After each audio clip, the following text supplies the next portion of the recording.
അസാധു നോട്ടുകൾ ജനുവരി 1 മുതൽ മാർച്ച് 31 വരെ റിസർവ് ബാങ്ക് ശാഖകളിൽ നിക്ഷേപിക്കാം. നിക്ഷേപത്തിനൊപ്പം നൽകുന്ന വിവരങ്ങൾ തെറ്റാണെങ്കിൽ പിഴയടക്കേണ്ടി വരും. അസാധു നോട്ടുകൾ മാർച്ച് 31 ശേഷം കൈവശം വയ്ക്കുന്നവർ പിഴയടയ്ക്കണം.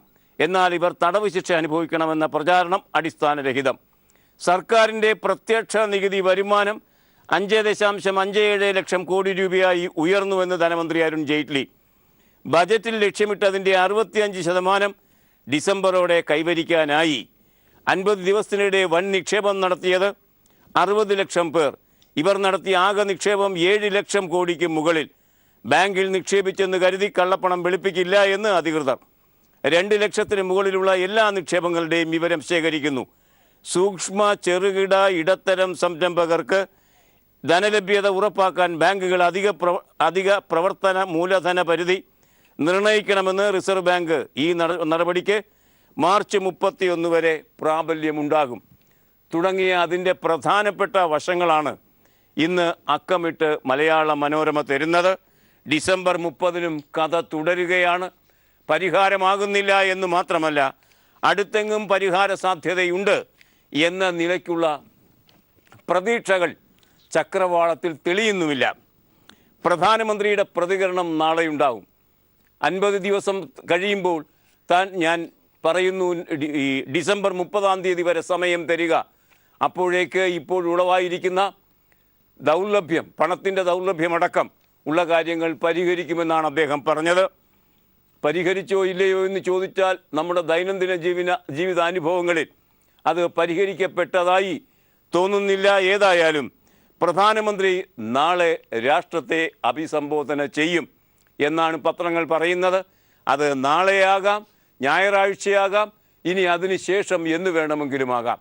അക്കാര്യത്തിൽ പ്രധാനമന്ത്രിയൊന്നും പറഞ്ഞിട്ടില്ല. അദ്ദേഹത്തിൻ്റെ ഒരു പ്രസംഗവും ഇതുവരെ ദൂരദർശൻ പോലെയുള്ള പ്രസ്ഥാനങ്ങൾ അത് ഷെഡ്യൂൾ ചെയ്തിട്ടുമില്ല.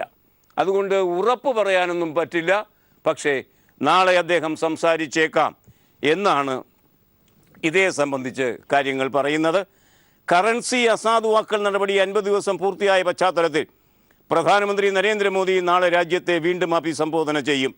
ഡിസംബർ 30-നകം ജനങ്ങളുടെ ദുരിതങ്ങൾ അവസാനിച്ചില്ലെങ്കിൽ എന്ത് ശിക്ഷയും ഏറ്റുവാങ്ങാൻ തയ്യാറാണെന്ന് മോദി പ്രസ്താവിച്ചിരുന്നു. എന്നെ ജീവനോടെ കത്തിക്കുകയോ അല്ലെങ്കിൽ തൂക്കിലേറ്റുകയോ ചെയ്തുകൊള്ളുക രണ്ടും ജനങ്ങളുടെ ജോലിയൊന്നുമല്ല.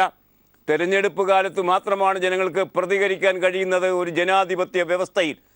അതുകൊണ്ട് തന്നെ ഇന്ത്യൻ രാഷ്ട്രീയ ചരിത്രത്തിൽ ഒരു പ്രധാനമന്ത്രിയും ഇത്തരം വില കുറഞ്ഞ വാക്കുകൾ ജനങ്ങളോട് പറഞ്ഞിട്ടുണ്ടാവില്ല, ഈ പ്രധാനമന്ത്രി ഒഴികെ. അദ്ദേഹം അതൊക്കെ പറഞ്ഞു. ശരി, ഇതൊന്നും പറഞ്ഞതൊന്നും സംഭവിച്ചിട്ടില്ല. മനോരമ പറയുന്നത് മാതിരി കഥ തുടരുക തന്നെയാണ്. എങ്കിലും അദ്ദേഹം കത്തിക്കപ്പെട്ടിട്ടില്ല, തൂക്കിലേറ്റപ്പെട്ടിട്ടില്ല. അതൊക്കെ ജനാധിപത്യത്തിൻ്റെ സൗജന്യം മാത്രമാണ്. അങ്ങനെ വരുമ്പോൾ ഇന്ന് നാം അനുഭവിച്ചുകൊണ്ടിരിക്കുന്ന അവസ്ഥ എങ്ങനെയൊക്കെ മാറാൻ സാധ്യതയുണ്ട്? കറൻസി പ്രതിസന്ധി ഇനി 1 മാസത്തിലേറെ നീളും എന്ന് പറയുന്നത് നമ്മുടെ പ്രധാനമന്ത്രിയുടെ ക്യാബിനറ്റിലുള്ള വെങ്കയ്യ നായിഡു എന്ന കേന്ദ്ര മന്ത്രി തന്നെയാണ്. കറൻസി പ്രതിസന്ധി ഇനി 1 മാസത്തേക്ക് നീളും. ജനുവരിയിൽ പ്രശ്നങ്ങൾ കുറയും, തുടർന്ന് വേഗം സാധാരണ നിലയിലെത്തും എന്ന് പറഞ്ഞാൽ ഇനി 1 മാസത്തേക്ക് കൂടി, 50 ദിവസങ്ങൾക്ക് കഴിഞ്ഞു, ഇനി 1 മാസത്തേക്ക് കൂടി ദുരിതം അനുഭവിക്കേണ്ടി വരും എന്ന് മന്ത്രി തന്നെ പറയുന്നു.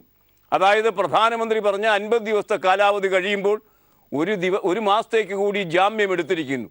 ഇനി അതും സഹിക്കാം എന്ന് കരുതുക.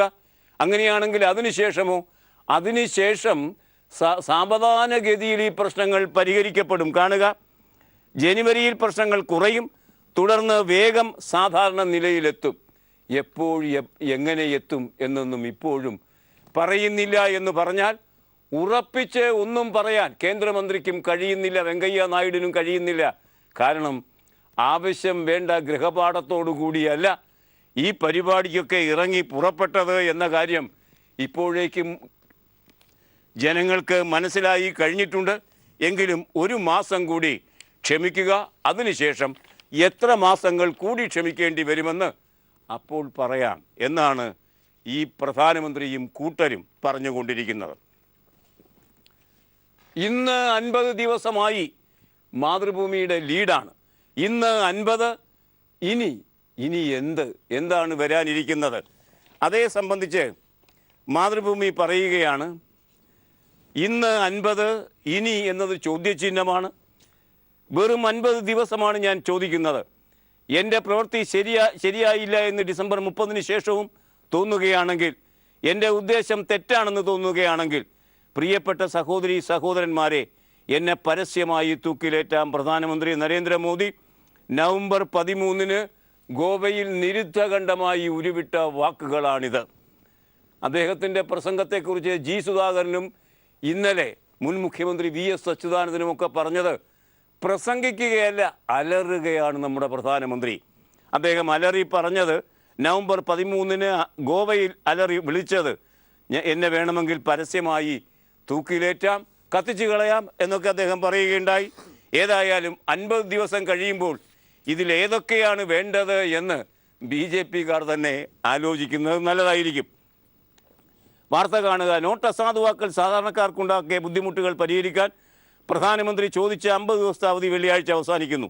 നവംബർ 8-നാണ് 500, 1000 രൂപ നോട്ടുകൾ അസാധുവാക്കിയത്. നവംബർ 13-ന് ഗോവയിൽ ഒരു ചടങ്ങിൽ പ്രസംഗിക്കവേ മോദി ഡിസംബർ 30 വരെ സമയം ചോദിക്കുകയായിരുന്നു. ഇതേ സംബന്ധിച്ച് നികുതി വരുമാനം ഇപ്പോൾ കൂടിയിരിക്കുകയാണെന്ന് അവകാശപ്പെടുന്നു ജെയ്റ്റ്ലി ധനമന്ത്രി. അദ്ദേഹത്തിൻ്റെ ബജറ്റ് വരുമ്പോൾ അതിൻ്റെ കൂടുതൽ വിവരങ്ങൾ നമുക്ക് തിരിച്ചറിയാനാകും. എങ്കിലും അദ്ദേഹം ഇന്നലെ ദില്ലിയിൽ പറഞ്ഞ ഒരു കാര്യം, നോട്ട് വിനിമയം കുറയ്ക്കുക, ഡിജിറ്റൽ ഇടപാടുകൾ വർദ്ധിപ്പിക്കുക എന്നതായിരുന്നു സർക്കാരിൻ്റെ ലക്ഷ്യം. ഡിജിറ്റൽ ഇടപാടുകൾ വൻതോതിൽ വർദ്ധിച്ചു. ഇത് കാണിക്കുന്നത് സർക്കാർ ശരിയായി തന്നെ മുന്നോട്ട് പോകുന്നു എന്നാണ്. പറയുന്നത് 50 ദിവസങ്ങൾക്ക് ശേഷം നമ്മുടെ ധനമന്ത്രി ലക്ഷ്യം പ്രഖ്യാപിച്ചു. നോട്ട് വിനിമയം കുറയ്ക്കുക, ഡിജിറ്റൽ ഇടപാടുകൾ വർദ്ധിപ്പിക്കുക, ക്യാഷ്ലെസ് സൊസൈറ്റിയിലേക്ക് സഞ്ചരിക്കുക എന്നതാണ് തങ്ങളുടെ ലക്ഷ്യമെന്ന് 2 ആഴ്ച മുമ്പ് ഇന്ത്യൻ പ്രധാനമന്ത്രി പറഞ്ഞല്ലോ. അതുതന്നെ ധനമന്ത്രിയും പറയുന്നു. തുടക്കത്തിൽ എന്തൊക്കെയാണ് പറഞ്ഞത്? കള്ളപ്പണ വേട്ട, അതായിരുന്നു അവകാശപ്പെട്ട കാര്യം. കള്ളനോട്ട് പിടുത്തം, പിന്നെയോ ഭീകരവാദികളെ തകർക്കൽ, എന്തൊക്കെയായിരുന്നു പ്രഖ്യാപനം. അതൊക്കെ കഴിഞ്ഞ് അടക്കം വന്നു. 50 ദിവസങ്ങൾ കഴിയുമ്പോൾ ഒന്നും രാജ്യത്ത് സംഭവിച്ചിട്ടില്ല. സംഭവിക്കണമെങ്കിൽ ഇത് തുടങ്ങുന്നതിന് മുമ്പ് ATM എങ്ങനെ പ്രവർത്തിച്ചിരുന്നുവോ അങ്ങനെ പ്രവർത്തിക്കണം. ഇന്ന് പ്രവർത്തിക്കുന്നുണ്ടോ? നമുക്ക് ചുറ്റുമുള്ള ATM, ഈ നമ്മുടെ രാജ്യത്തിൻ്റെ 50% ATM പ്രവർത്തിക്കുന്നതേ ഇല്ല എന്ന യാഥാർത്ഥ്യമുണ്ട്. ആളുകൾക്ക് അവരുടെ ബാങ്ക് നിക്ഷേപം പിൻവലിക്കാൻ കഴിയുന്നുണ്ടോ ഇല്ലയോ? ഇതാണല്ലോ പ്രധാന ചോദ്യം. അക്കാര്യത്തിൽ 24,000 രൂപ വരെയാണ് പിൻവലിക്കാൻ കഴിയുക. ഒരുപക്ഷെ പ്രധാനമന്ത്രി രാജ്യത്തിൻ്റെ മുമ്പാകെ വരുമെന്ന് ഉറപ്പില്ലല്ലോ. ഇനി വരികയാണെങ്കിൽ അദ്ദേഹം പറയുമ്പോൾ ഒരുപക്ഷെ ഈ 24,000 എന്നത് 40,000 കൂടുന്നില്ല എന്ന നിലയ്ക്ക് അനിശ്ചിതത്വമാണ് ഇപ്പോഴും. എന്നിട്ടും പറയുകയാണ്, ലക്ഷ്യം മാറ്റി പറയുന്നു. കാണുക, നോട്ട് വിനിമയം കുറയ്ക്കുക, ഡിജിറ്റൽ ഇടപാടുകൾ വർദ്ധിപ്പിക്കുക. ഡിജിറ്റൽ ഇടപാടുകൾ വർദ്ധിച്ചു എന്ന് തന്നെയാണ് ധനമന്ത്രി പറയുന്നത്. അതിൻ്റെ വിശദാംശങ്ങൾ നമുക്ക് ലഭ്യമല്ല. എങ്കിലും നവംബർ 8-ാം തീയതി കേവലം 2% മാത്രം ആളുകൾ കൈകാര്യം ചെയ്യുന്ന നെറ്റ് ബാങ്കിങ്, അതായത് ഡിജിറ്റൽ ഇടപാടുകൾ, അത് 2% 3-4% കൂടായികയില്ല. പക്ഷേ അതിനുവേണ്ടിയാണോ 3 ലക്ഷം കോടി രൂപ മുടക്കി അല്ലെങ്കിൽ നഷ്ടം വരുത്തി ഈ തരം കോമാളിത്തരങ്ങളൊക്കെ കാണിച്ചത് എന്നതിന് മറുപടി പറയേണ്ടി വരും ഇന്നല്ലെങ്കിൽ നാളെ. ആ അവസ്ഥയാണ് ഇപ്പോഴുള്ളത്. 50 ദിവസം തികയുന്നു, ഇനി എന്ത് എന്ന ചോദ്യത്തിന് കാര്യങ്ങൾ പഴയ മാതിരി തന്നെ തുടരുന്നു എന്ന് മനോരമ പറഞ്ഞപ്പോൾ ആ ചോദ്യം മാലോകർക്ക് വിട്ടുകൊടുത്തിരിക്കുന്നു മാതൃഭൂമി. ഈ അവസ്ഥയിൽ, കാര്യങ്ങൾ ഇങ്ങനെ എത്തി നിൽക്കുന്നൊരവസ്ഥയിൽ കാണുക, നമ്മുടെ ശമ്പളത്തിൻ്റെ കാലം വന്നു. ഡിസംബർ അവസാനിക്കുന്നു. 1-ാം തീയതി മുതൽ 3-ാം തീയതി വരെ ശമ്പളം വിതരണം ചെയ്യണം. അത് എല്ലാ സംസ്ഥാനത്തിലും സംഭവിക്കുന്നതാണ്, കേന്ദ്രത്തിൽ സംഭവിക്കുന്നതാണ്. കേരളത്തിലെ അവസ്ഥ കാണുക, പുതുവർഷത്തിലും ശമ്പളം തഥൈവ. മംഗളത്തിൻ്റെ ലീഡ് വാർത്തയാണ്. ഒരു പ്രശ്നവും പരിഹരിച്ചിട്ടില്ല എന്നർത്ഥം. 1391 കോടി രൂപ ചോദിച്ചു, നാണയമായി ചോദിച്ചു റിസർവ് ബാങ്കിൻ്റെ പക്കൽ. 600 കോടി തരാമെന്ന് റിസർവ് ബാങ്ക്. നികുതി വരുമാനം തകർന്നടിഞ്ഞു കേരളത്തിൽ. അപ്പോഴാണ് നികുതി വരുമാനം, പ്രത്യക്ഷ നികുതി വൻതോതിൽ കൂടിയിരിക്കുന്നു, ഇരട്ടയക്കത്തിൽ എത്തിയിരിക്കുന്നു എന്നൊക്കെ വമ്പ് പറയുന്നത് ധനമന്ത്രി. ഏതായാലും 600 കോടിയാണ് തരാൻ പോകുന്നത്. ഈ 600 കോടി കൊണ്ട് ശമ്പളം തന്നെ പൂർണ്ണമായി നൽകാനാകില്ല. നോട്ട് കൊണ്ട് 600 കോടി രൂപയുടെ നോട്ടുകൾ ലഭിച്ചാൽ ശമ്പളം തന്നെ പൂർണ്ണമായി നൽകാൻ കഴിയില്ല. പെൻഷൻ്റെ കാര്യം താളം തെറ്റും എന്ന് ഉറപ്പ്. പുതുവത്സരത്തിന് പ്രധാനമന്ത്രി നൽകുന്ന സമ്മാനമാണ് മലയാളികൾക്ക് ശമ്പളമില്ലാത്ത അവസ്ഥ, പെൻഷൻ ലഭിക്കാത്ത അവസ്ഥ. കാണുക വാർത്ത. ആർ സുരേഷ് തിരുവനന്തപുരത്ത് റിപ്പോർട്ട് ചെയ്യുന്നു. ശമ്പള വിതരണത്തിന് ഈ മാസം കിട്ടിയത്ര കറൻസി പോലും ജനുവരി ആദ്യത്തെ ട്രഷറി ആവശ്യത്തിന് കിട്ടില്ല എന്ന് റിസർവ് ബാങ്ക്. ജനുവരി ആദ്യ വാരത്തേക്ക് കേരളം ചോദിച്ചത് 1391 കോടി രൂപ. 600 കോടി ലഭ്യമാക്കാമെന്ന് റിസർവ് ബാങ്ക്. ഇതോടെ ശമ്പളമടക്കം വീണ്ടും അവതാളത്തിലാകും. 26 വരെയുള്ള കണക്കുകൾ നോക്കിയാൽ നികുതി വരുമാനത്തിൽ കഴിഞ്ഞ വർഷത്തേക്കാൾ ഏകദേശം 500 കോടിയുടെ കുറവാണുള്ളത്. ഇത് സ്ഥിതി കൂടുതൽ ഗുരുതരമാക്കും എന്നും മംഗളത്തിൻ്റെ ഈ ലീഡ് വാർത്ത നമ്മോട് പറയുന്നു. എന്ന് പറഞ്ഞാൽ 50 ദിവസം കഴിയുമ്പോഴും കേരളത്തെ സംബന്ധിച്ച് ശമ്പളം പൂർണ്ണമായും കൊടുക്കാൻ നിർവാഹമില്ലാത്ത സാഹചര്യം നിലനിൽക്കുന്നു. പിന്നെ പെൻഷൻ്റെ കാര്യം പറയേണ്ടതുമില്ലല്ലോ. ഏതായാലും അത് കേരളത്തിൽ മാത്രമല്ല, ഇന്ത്യയിലുടനീളം അങ്ങനെ തന്നെയാണ്. 50 ദിവസങ്ങൾ കഴിയുമ്പോൾ ഒന്നും നിറവേറാൻ നമ്മുടെ പ്രധാനമന്ത്രിക്ക് വാക്ക് തന്ന അദ്ദേഹത്തിന് അത് കഴിയാതിരിക്കുന്ന അവസ്ഥയാണ് ഇപ്പോൾ ഉള്ളത്. ഭാവിയെക്കുറിച്ച് തന്നെയാണ് ചിന്തിക്കുന്നത്. 1 മാസം കൂടി ബുദ്ധിമുട്ടണമെന്ന് പറയുന്നതിന് യാതൊരു ഉളുപ്പുമില്ല. പ്രധാനമന്ത്രി നാളെയോ മറ്റന്നാളോ എന്നെങ്കിലുമോ അടുത്ത ദിവസം രാജ്യത്തെ അഭിസംബോധന ചെയ്യും. അപ്പോഴറിയാം അദ്ദേഹം മുന്നോട്ട് വയ്ക്കുന്ന പുതിയ തന്ത്രങ്ങളോ കുതന്ത്രങ്ങളോ. എന്നാൽ പ്രതിഷേധത്തിൻ്റെ ശക്തി വളരുക തന്നെയാണ്. പ്രതിഷേധം കേരളത്തിൽ അതിൻ്റെ അങ്ങേയറ്റത്തെ പ്രകാശനത്തിലെത്തി നിൽക്കുന്നു. മാധ്യമം എന്ന പത്രത്തിൻ്റെ ലീഡ് വാർത്ത തന്നെ അതാണ്. ഒന്നാമത്തെ വാർത്ത തന്നെ അതാണ്. ലക്ഷ്യങ്ങൾ കണ്ണിചേർന്നു, മനുഷ്യച്ചെങ്ങലയിൽ പ്രതിഷേധം അലയടിച്ചു. ഇന്നലെ LDFിൻ്റെ ആഭിമുഖ്യത്തിൽ മനുഷ്യച്ചെങ്ങലയ്ക്ക് രൂപം കൊടുക്കുകയുണ്ടായി. കാസർഗോഡ് മുതൽ, അല്ലെങ്കിൽ തിരിച്ചു പറഞ്ഞാൽ നമ്മുടെ രാജ്ഭവൻ മുതൽ കാസർഗോഡ് വരെയുള്ള 700 കിലോമീറ്റർ നീളത്തിൽ ജനങ്ങൾ അണിനിരന്ന് അവരുടെ പ്രതിഷേധം, മനുഷ്യച്ചെങ്ങല തീർത്ത് പ്രതിഷേധം രേഖപ്പെടുത്തി. ആ വാർത്ത മാധ്യമം ഒന്നാം പുറത്ത് തരുന്നു. സചിത്രമായ ആ വാർത്ത കാണുക. നോട്ട് വർദ്ധിക്കും സഹകരണ പ്രതിസന്ധിക്കുമെതിരെ പ്രക്ഷോഭമിരമ്പുന്ന മനുഷ്യക്കോട്ട തീർത്ത് കേരളത്തിൻ്റെ താക്കീത്.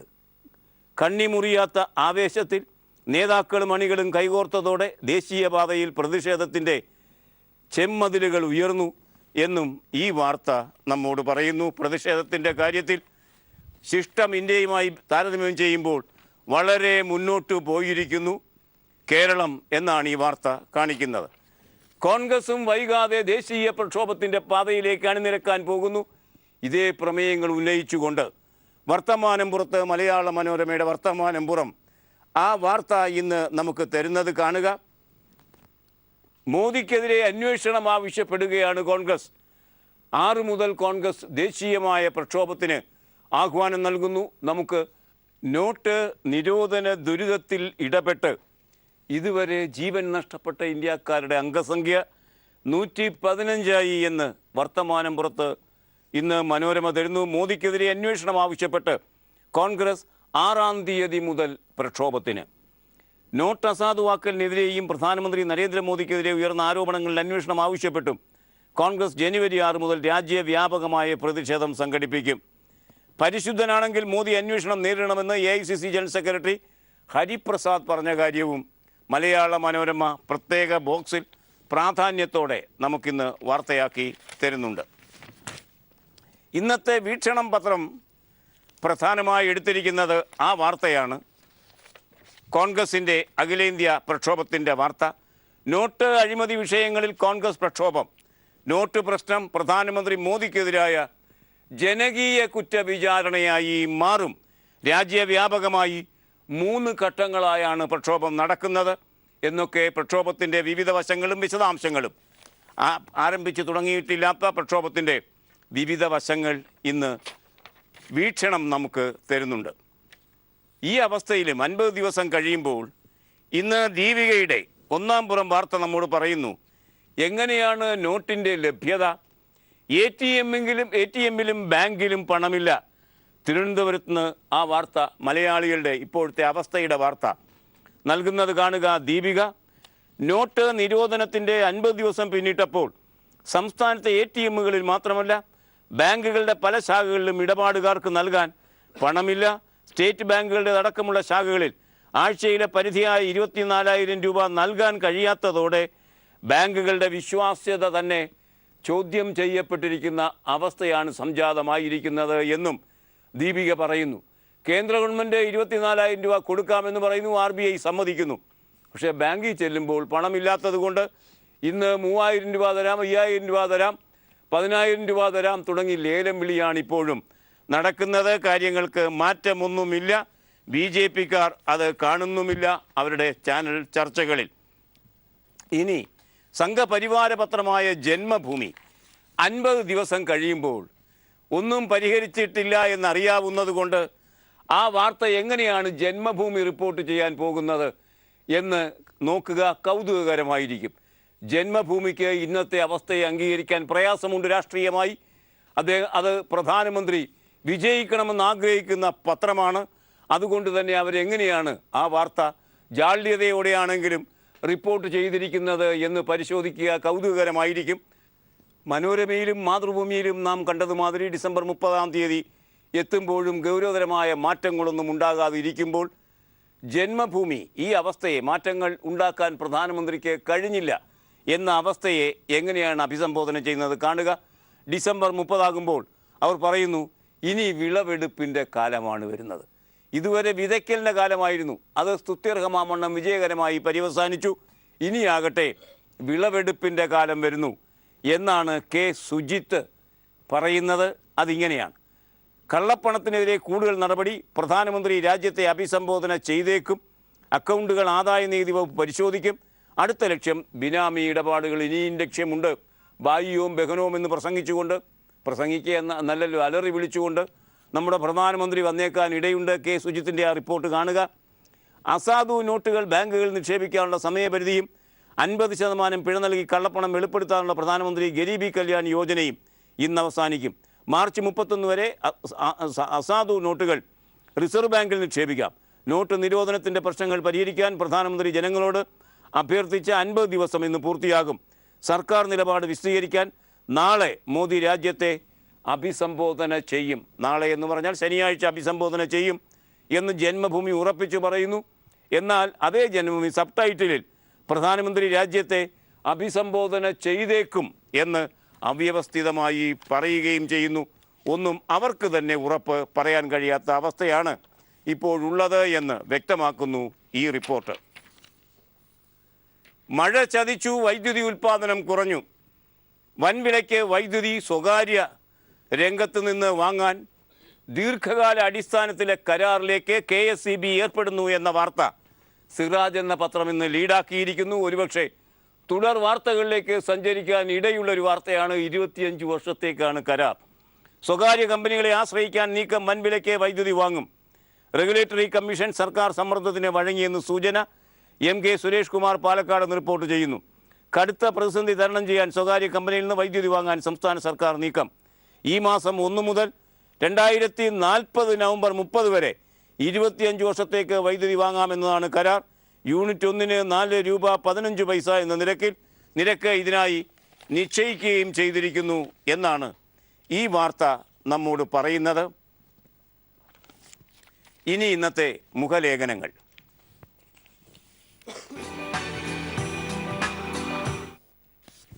നോട്ട് നിരോധനത്തിൻ്റെ 50 ദിവസങ്ങൾ പിന്നിടുന്നു. ഡിസംബർ 30 താണ്ടുകയാണ്. ആ സമയത്ത് നോട്ട് റദ്ദാക്കലിൻ്റെ 50 ദിവസങ്ങളെ സംബന്ധിച്ച് അതൊരു ഹിമാലയൻ വിഡിതമായി പോയി എന്ന നിലയ്ക്ക് ധനവിചാരം എന്ന തൻ്റെ പങ്ക്തിയിൽ കേരളത്തിൻ്റെ ധനമന്ത്രി ഡോക്ടർ TM തോമസ് ഐസക് ഒരു ലേഖനം എഴുതിയിരിക്കുന്നു. മാതൃഭൂമിയിൽ കാണുക. നോട്ട് റദ്ദാക്കൽ പ്രധാനമന്ത്രി മോദിയുടെ ഹിമാലയൻ വിഡിതമായി ചരിത്രം വിലയിരുത്തും. അധികാരാരോഹണത്തിന് ശേഷം അദ്ദേഹമാണ് രാഷ്ട്രത്തിൻ്റെ ആഖ്യാനം രചിച്ചുകൊണ്ടിരിക്കുന്നത്. ഇത് അദ്ദേഹത്തിൻ്റെ തലയ്ക്ക് പിടിച്ചോ എന്ന് സംശയിക്കേണ്ടിയിരിക്കുന്നു എന്ന് അദ്ദേഹം സൂചിപ്പിക്കുന്നു. അതുകൊണ്ടും തീർന്നില്ല. പണച്ചുരുക്കം മൂലം മൊത്തം സമ്പദ്ഘടനയ്ക്ക് എന്ത് സംഭവിച്ചു? നടപ്പ് വർഷത്തെയും അടുത്ത വർഷത്തെയും ഉൽപ്പാദനം കുറയുമെന്ന് ഏവരും സമ്മതിക്കുന്നു. എത്ര കണ്ട് കുറയുമെന്നത് മാത്രമാണ് തർക്കം. ഡോക്ടർ മൻമോഹൻ സിംഗ് പറഞ്ഞ മതിപ്പ് കണക്ക് തൽക്കാലം അംഗീകരിക്കാം. 2.5 ലക്ഷം കോടി രൂപയുടെ ദേശീയ നഷ്ടമാണ് രാജ്യത്തുണ്ടാവുക. ഇതിനു പുറമെ നോട്ട് അച്ചടിക്കാനും വിവിധ കേന്ദ്രങ്ങളിൽ കൊണ്ടുപോകാനും പഴയ നോട്ടുകൾ തിരിച്ചെടുക്കാനും വേണ്ടി വരുന്ന സർക്കാരിൻ്റെ അധിക ചിലവിൻ്റെ ഭീമമായ നഷ്ടവും കൂടി കണക്കിലെടുക്കണം. പാവങ്ങളുടെ കണ്ണീരും പ്രയാസവും ആത്മഹത്യ ചെയ്തവരുടെ ജീവൻ്റെ വിലയുമെല്ലാം മാറ്റിവെക്കാം. 3 ലക്ഷത്തിലേറെ കോടി രൂപയുടെ സാമ്പത്തിക നഷ്ടമുണ്ടാക്കിയിട്ട് എത്ര കോടി രൂപയുടെ കള്ളപ്പണമാണ് സർക്കാർ നേടിയത് എന്നത് പരിശോധിക്കുമ്പോൾ അനാവശ്യമായ അല്ലെങ്കിൽ ഒരു വിഡ്ഢിത്തം നിറഞ്ഞ പദ്ധതിയായിപ്പോയി ഇത് എന്നാണ് തോമസ് ഐസക് നിരീക്ഷിക്കുന്നത്. നോട്ട് റദ്ദാക്കൽ അങ്ങനെ പ്രഹസനമായി മാറി. പണക്കാർക്ക് പറയത്തക്ക പ്രയാസമൊന്നും ഉണ്ടായില്ല. അവർ ക്യൂ നിന്ന് കരയേണ്ടി വന്നില്ല. അവർക്ക് ആവശ്യമുള്ള നോട്ടുകൾ കരിഞ്ചന്തയിൽ സുലഭമായിരുന്നു. പക്ഷേ രാജ്യത്തെ ജനങ്ങളെ സംബന്ധിച്ചിടത്തോളം പിന്നിട്ട് 2 മാസവും വരാൻ പോകുന്ന 2 മാസങ്ങളും നരക ദുരിതത്തിൻ്റെ കാലമായി മാറാൻ പോകുന്നു എന്നാണ് അദ്ദേഹം പറയുന്നത്. 50 ദിവസത്തെ നീക്കി ബാക്കി ഇതാണ്. പാപപരിഹാർത്ഥം അഗ്നിയിലൊന്നും പ്രധാനമന്ത്രി സ്വയം ഹോമിക്കേണ്ട. തെറ്റിപ്പോയിരിക്കുന്നു, തെറ്റിപ്പോയി എന്നൊന്ന് ജനങ്ങളോട് പറഞ്ഞാൽ മാത്രം മതി എന്നാണ് അദ്ദേഹം നിരീക്ഷിക്കുന്നത്. ഇനി ഇന്നത്തെ ചിത്രം. നോട്ട് നിരോധനത്തെ മുൻനിർത്തി ഉണ്ടായ സംഭവഗതികളോട് പ്രതികരിച്ച് കോൺഗ്രസിൻ്റെ പ്രക്ഷോഭം, ദേശീയ പ്രക്ഷോഭം ജനുവരി 6-ന് തുടങ്ങാനിരിക്കുന്നു. എന്നാൽ കേരളം അതെന്നേ തുടങ്ങി. അതിൻ്റെ ഏറ്റവും വിപുലമായ പ്രകാശനം ഇന്നലെ നടന്നു. നമുക്ക് ഈ ചിത്രം ഒന്ന് കാണാം. ഇത് LDFൻ്റെ മനുഷ്യച്ചെങ്ങലയുടെ ചിത്രമാണ്. അതിൻ്റെ ആരംഭ ഭാഗത്തെ ചിത്രമാണ്. ആ ചിത്രം ദേശാഭിമാനിയുടെ 1-ാം പുറം ഒരു വലിയ ചിത്രമായി നിങ്ങൾ കാണുന്നത് മാതിരി തന്നിരിക്കുന്നു. ഈ ചിത്രത്തോടെ ഇന്നത്തെ വർത്തമാനം സമാപിക്കുകയാണ്. Have a nice weekend. Good bye.